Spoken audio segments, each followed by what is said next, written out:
La vie chrétienne est-elle un labyrinthe?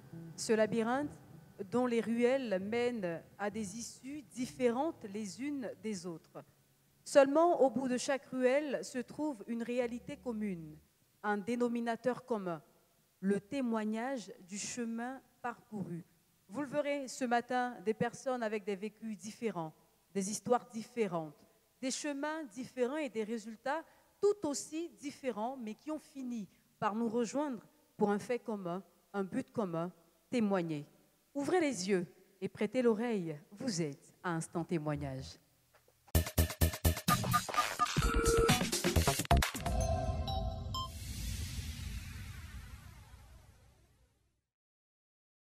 J'ai eu le temps de recevoir sur ce plateau le premier témoin de cette émission, le diacre Menti. Bonjour. Bonjour Prisca. Vous allez bien? Très bien. Bienvenue. Merci. Vous êtes là pour nous raconter ce que le Seigneur a fait dans votre vie. Nous vous écoutons. Merci Prisca. Bonjour papa. Bonjour maman. Bonjour au peuple de Dieu. Je suis là pour témoigner les bienfaits de Dieu à l'endroit de moi-même et de ma famille. En effet, en 2021, je représentais la boîte dans laquelle je travaille à Kanyowa comme mon directeur départemental.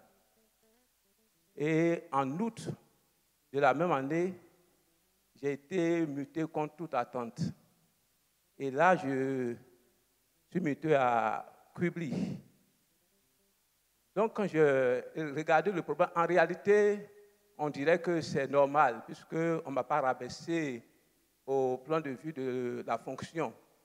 Je demeure toujours directeur départemental, mais compte tenu de mon ancienneté dans la fonction qui faisait plus de 10 ans, moi-même j'ai trouvé anormal cette mutation dans cette localité. Donc, j'ai vu qu'il y a quelque chose qui n'allait pas. Parce que j'ai vu en cela un rabaissement. En quelque sorte, on me poussait dans les oubliettes. Donc, je n'ai pas accepté cette mutation. C'est ainsi que, pour faire court, j'en ai parlé à papa. Et le dimanche soir, à la fin de la CDAM 2021, papa m'a reçu dans son bureau. Il a déclaré juste un mot sur ma vie et je suis rentré à Kubli. Ça n'a pas fait un mois. Et effectivement, tel que papa l'a dit, j'ai été muté. À nouveau, disons pratiquement après 3 mois, j'ai été muté à nouveau au siège de la structure où je travaille.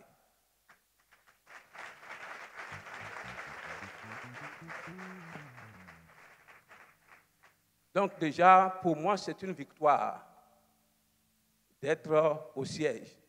Là où on voulait me cacher, maintenant, je suis même là où on prend les décisions. Mais le service où on m'a muté, lorsque je suis arrivé, j'étais l'adjoint au responsable national du service. Et donc, prenant conscience de ces choses-là, que mon sang a dû travailler à ma défaveur, j'ai commencé à prêter vraiment attention et à mettre en pratique tout ce que papa et maman disaient, nous donnaient comme instruction. Donc, des actions à l'hôtel, j'ai pu faire quelques retraites, et de tout cela, Dieu est intervenu encore. Grâce aux mains levées de papa et de maman sur nos vies, Dieu m'a distingué, Dieu m'a élevé en permettant que depuis le 4 janvier 2023, je sois nommé le responsable national de ce service.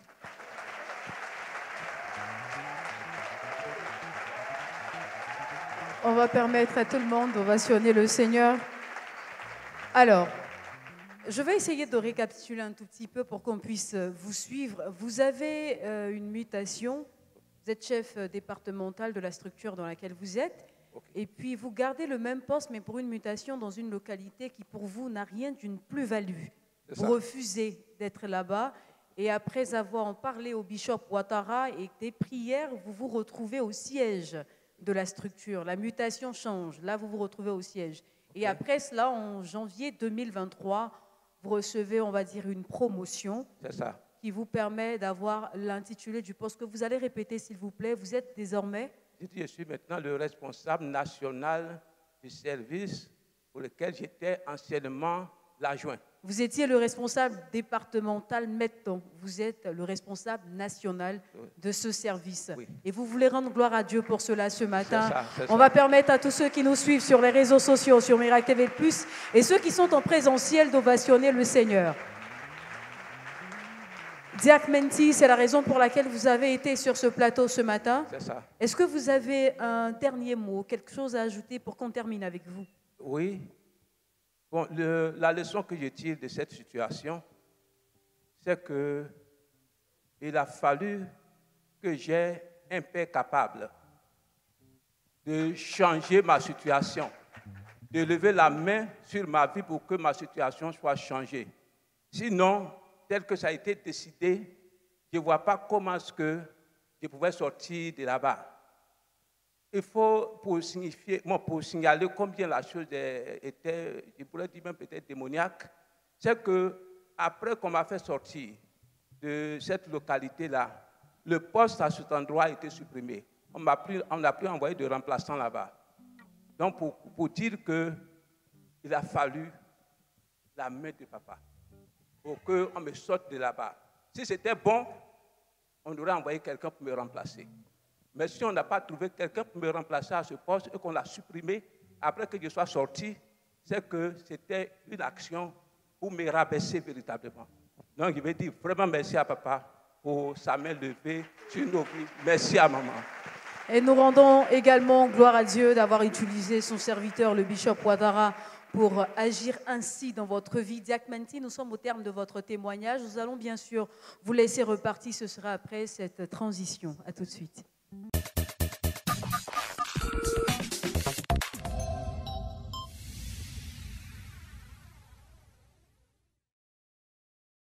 Retour donc sur ce plateau. Le diacre Menti a parlé de ce que le Seigneur a fait pour lui. C'était un diacre qui était sur ce plateau et là je reçois un pasteur qui est accompagné de son épouse, le pasteur Avel Kofi. Bonjour pasteur. Bonjour Prisca. Voilà.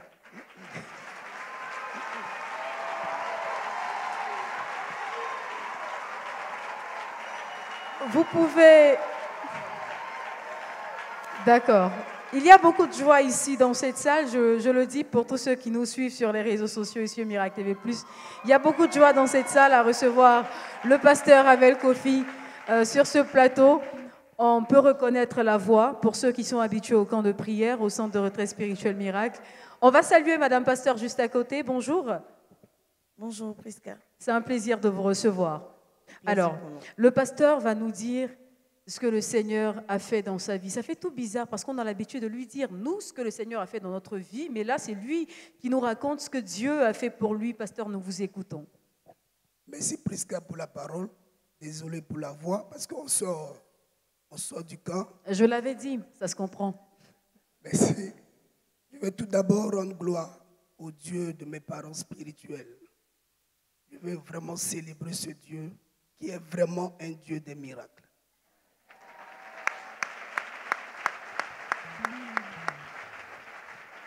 Allez-y. Je veux célébrer l'outil, l'instrument que sont nos parents spirituels. Je veux rendre gloire à leur Dieu et je prie que le Dieu continue d'augmenter l'onction dans leur vie parce que je comprends que Dieu les a vraiment appelés et je rends gloire à leur Dieu parce qu'ils ont dit oui. S'ils ne disaient pas oui, nos vies ne seront pas là où elles sont.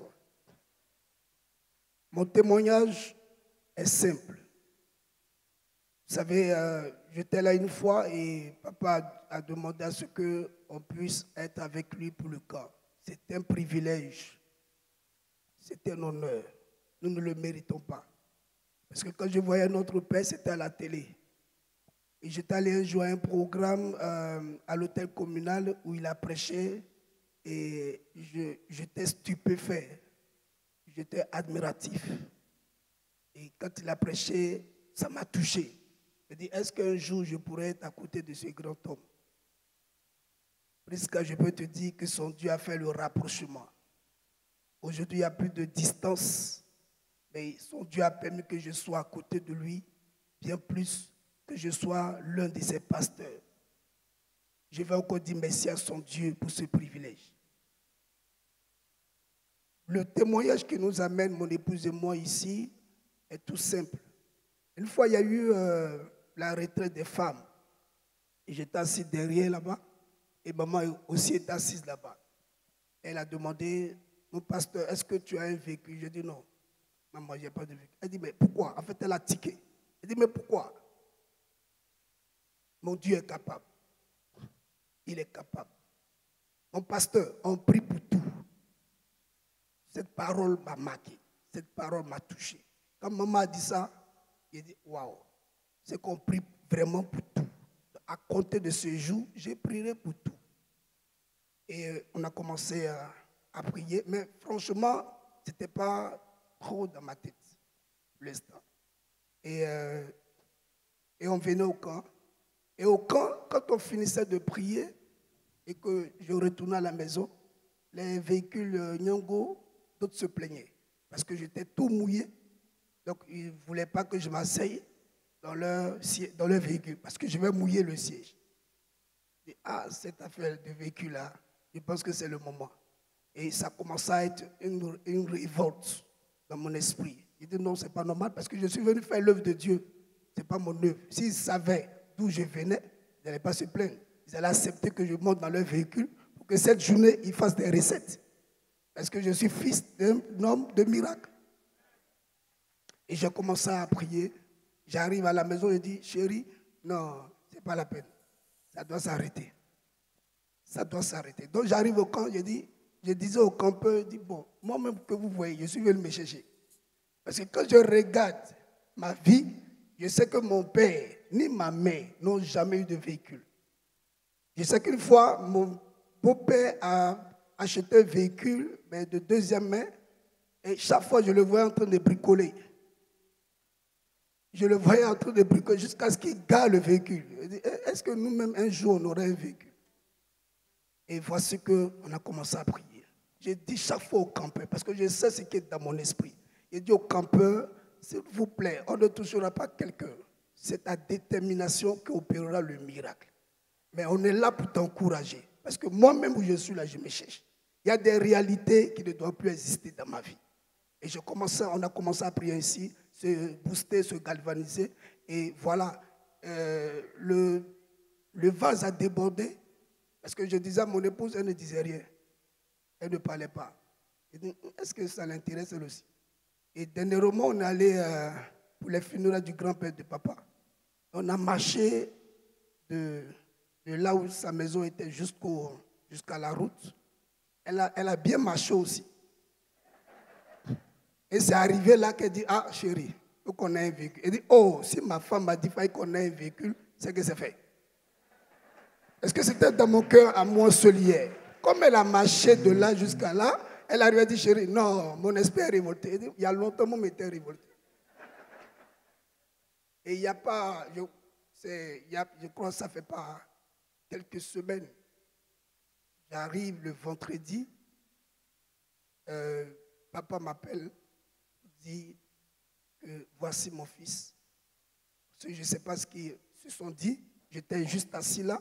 Quand la secrétaire de papa vient m'appeler pour dire que papa m'appelle, je rentre dans son bureau et il m'annonce la nouvelle.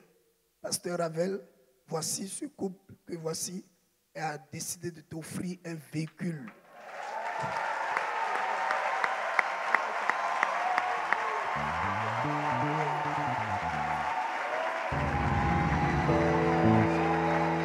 D'accord, on est...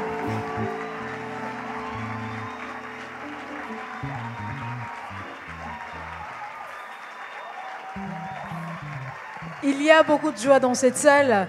Pasteur, vous avez reçu ce véhicule avant-hier, avant que vous n'alliez plus loin avec la technique. On va découvrir ce présent venu de l'Éternel par les mains de son serviteur, le bishop Ouattara. Si la régie est prête, on va regarder un élément vidéo. You do not lie, you do not fail. What is hard for you to do? It doesn't exist. It can never ever exist. You do not lie, you do not fail. What is hard for you to do? It doesn't exist. It can never ever exist. According to your knowledge and your will for me, what you say you have done, I just need to align, no. Because you are not a man that changes your mind, oh. Those that know you will trust in you.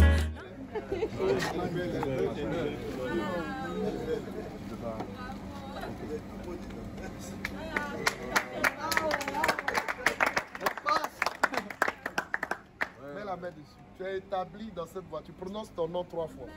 Kofi Moni Jerry Ravel. Ok. Kofi Moni Jerry Ravel. Ok. Kofi Moni Jerry Ravel. Ravel, tu es établi dans ce véhicule qui est livré au Seigneur. La sécurité de Dieu est sur ce véhicule, afin qu'il n'y ait aucun incident, aucun accident. Les nouveaux chauffeurs font souvent des accidents, tu n'en feras pas. Amen. Au nom de Jésus-Christ. C'est de l'émotion sur ce plateau. Voilà, c'est beaucoup d'émotion sur ce plateau et également dans la salle. Vous pouvez le remarquer, le pasteur Ravel, en tout cas, est vraiment apprécié dans cette église ambassade des miracles. On va demander l'indulgence de tous nos téléspectateurs de la télé qui transforme et tous ceux qui nous suivent sur les réseaux sociaux. C'est ce qu'on appelle les aléas du direct. Hein. C'est la joie que vous voyez déborder sur ce plateau. Pasteur, voilà, on va se reprendre. Vous avez réussi à m'arracher quelques larmes quand même. Hein. Voilà. J'ai vraiment envie de vous demander ce que vous ressentez. C'est vrai que ça se traduit au travers de votre regard, mais on va dire que c'est tout le témoignage qui est là. Est-ce que vous avez quelque chose à dire avant qu'on passe le micro à votre épouse? Je veux véritablement dire que ce véhicule n'est pas venu au hasard. Parce qu'en fin d'année, notre Père a l'habitude de dire de bâtir des hôtels avant de rentrer dans la nouvelle année. Premier fait, un fait marquant, c'est que sur mon calendrier, j'ai marqué avant la fin du mois de mars, il fait que le Dieu de mon Père me donne un véhicule par miracle.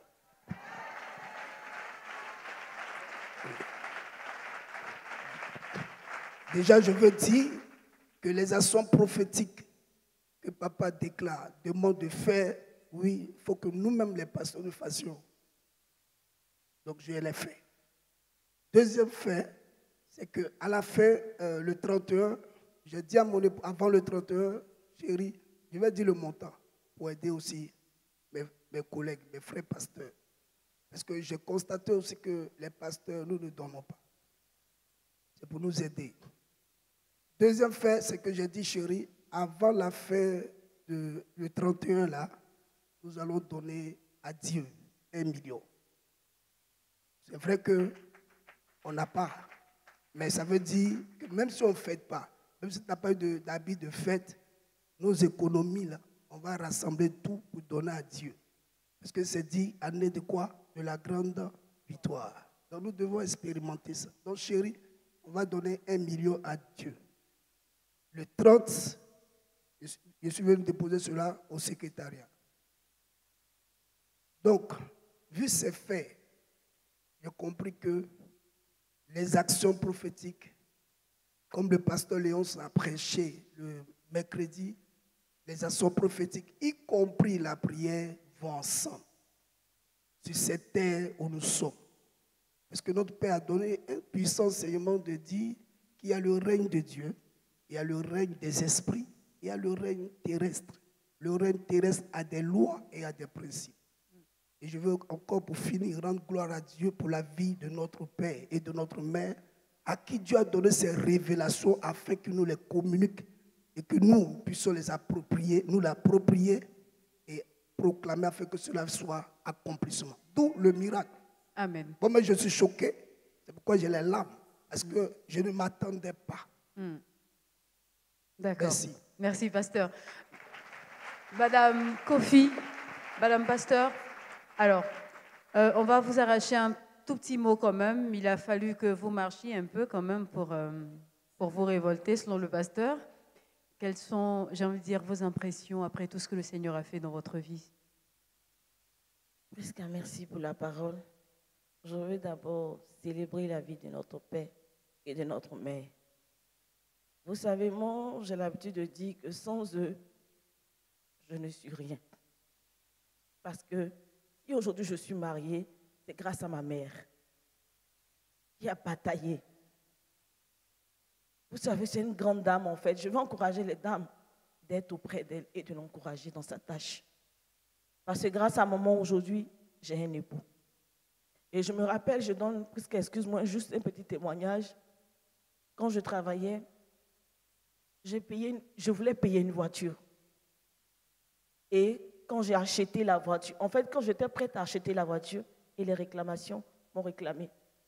Un client qui est venu auprès de moi qui me disait comme ça, qui disait, ah oui, les conteneurs, oui, les voitures arrivent, les voitures sont là. Et je me suis approchée du client en disant, monsieur, vous vendez des voitures, je veux payer des voitures. Et le monsieur a pris mon argent. Jusqu'à aujourd'hui, je n'ai pas eu la voiture. Et comme ça, maman me disait, mais Lisa, pourquoi est-ce que tu ne m'as pas dit? Et ça, c'est un petit point. Quand on doit faire les choses, il faut qu'on avertisse nos parents spirituels. Et aujourd'hui, là, je ne travaille pas, mais Dieu permet que j'ai une voiture. Mais je veux vraiment leur dire merci pour tout ce qu'ils font pour nous. Tout ce qu'ils font pour nous. Que leur Dieu les bénisse et Amen. les élève davantage. Amen. Amen. Merci beaucoup. Merci, Madame Pasteur. Il aurait pu dire que je suis pasteur et compter sur son titre pour se permettre certaines choses, mais il le dit, pour ceux qui sont habitués au camp de prière, lui-même, il se cherche dans la prière quand il aide ceux qui viennent au camp à également se chercher. C'est un langage ivoirien que les Ivoiriens vont comprendre certainement, mais ce qui veut dire qu'il se bat également dans la prière pour sortir de certaines réalités. Et ça a été la preuve aujourd'hui qu'il vienne témoigner. Aujourd'hui, sur ce plateau, Instant Témoignage en compagnie de son épouse, un grand plaisir, Pasteur Havel, de vous avoir reçu dans cette émission Instant Témoignage. Je vais vous laisser repartir, mais ce sera bien sûr après cette transition.